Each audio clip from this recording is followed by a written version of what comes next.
A man walks through airport security carrying a huge sack of weapons. But after the screener sees it on the scanner, he reacts in a totally abnormal way, like he sees nothing. He even pretends to turn aside to take a phone call, clearly letting the man pass on purpose. Luckily, the man still gets stopped later because he's running late, and airport staff block him. A potential disaster is avoided, purely by luck. But right at that moment, Sam shows up, an airline top-tier VIP. Nurse, how bad can it be? He has no idea that this kind gesture is about to drag everyone on the plane, including himself, into a crisis like nothing they've ever seen, because this man's identity is anything but ordinary. Make the trade. Yeah, I've got to go.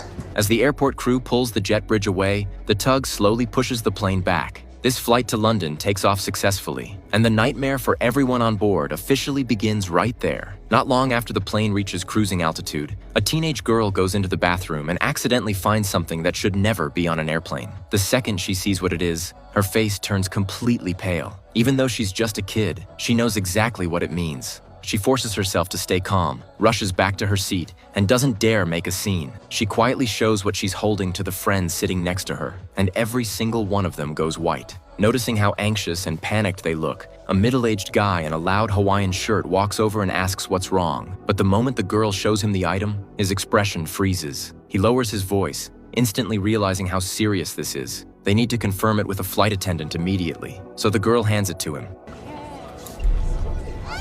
A bullet on a civilian passenger jet at 30,000 feet. That's an extremely dangerous sign, because if there's a bullet, it means someone got a handgun onto the plane. The guy grips the bullet and quickly walks through business class, straight toward the crew area, where he finds a flight attendant preparing meal service. But surprisingly, he doesn't mention the bullet at all. I need a very quick word, please.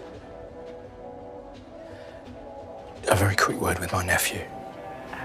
Sorry, you're not actually allowed in first? 1 minute and I'll be gone. Ignoring the attendant's warning, he walks fast into first class. In the very front row, he finds his so-called nephew. Problem. One of our lot left around in a toilet and some girl found it. We bring it forward. But the truth is, they're not related at all. They're hijackers on this flight. Their original plan was to wait 3 hours after takeoff before starting the hijacking. But because the bullet was accidentally discovered, they have to move early. Sam is sitting in the back of first class. He can't clearly hear what they're saying, but from their tense faces, he can tell something is very wrong. After the guy leaves first class, he deliberately puts on a green baseball cap. The green cap is the action signal the hijackers agreed on in advance, a warning to their partners scattered around the cabin. They're about to go into action. Be ready to strike at any moment.